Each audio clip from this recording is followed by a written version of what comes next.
8 या अंकाची ओळख व लेखन. पहा 7 अंक पाहिल्यानंतर आता आपल्याला 8 या अंकाची ओळख करून घ्यायची आहे. पहा ही एका हाताची 5 बोटे आहेत. एका हाताला आपल्या किती बोटे असतात?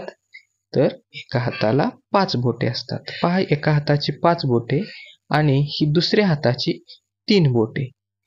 म्हणजेच ही जर बोटे मोजली आपण 5 बोटे आणि 3 बोटे ही जर मोजली तर एकूण ही बोटे किती होतील? 8 बोटे होतील.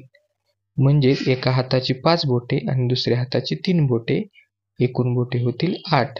पाहूया पहा, ही आपल्या एका हाताची 5 बोटे आणि दुसऱ्या हाताची 3 बोटे, एकूण बोटे झाली 8. म्हणून मी या ठिकाणी 8 हा अंक पहा लिहिलेला आहे. पहा 8 या अंकाची ओळख करून घेत असताना आता काय करतो मी या ठिकाणी 8 या ठिकाणी आकृत्या मी या ठिकाणी काढत आहे. या ठिकाणी पहा मी कशाच्या आकृत्या काढत आहे? तर आयताच्या या ठिकाणी आकृत्या काढत आहे. तर या आकृत्या माझ्या काढून झाल्यानंतर या आकृत्या तुम्हाला मोजायच्या आहेत. या आकृत्या मोजला तर तुम्ही या आयताच्या आकृत्या एकूण होतील 8. आता पहा मी कशाच्या आकृत्या काढत आहे? तुम्ही पाहिलं की तुमच्या लक्षात येईल की मी या ठिकाणी चांदणीची आकृती काढत आहे. पहा या चांदण्यांच्या आकृत्या काढून झाल्यानंतर तुम्हाला आता या आकृत्या काय करायच्या आहेत? मोजायच्या आहेत. या आकृत्या मोजल्यानंतर तुमच्या लक्षात येईल की एकूण मी 8 चांदण्यांच्या आकृत्या काढलेल्या आहेत.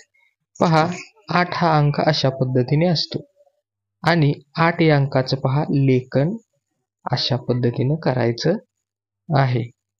पहा परत एकदा पाहूया आपण 8 हा अंक असा असतो आणि त्याचं लेखन अशा पद्धतीने केलं जातं. आता पहा काही चित्र आपण पाहूया. पहिल्या चित्रामध्ये आपल्याला 8 गाजरे दिसत आहेत. दुसऱ्या चित्रामध्ये आपल्याला 8 ठोकळे दिसत आहेत.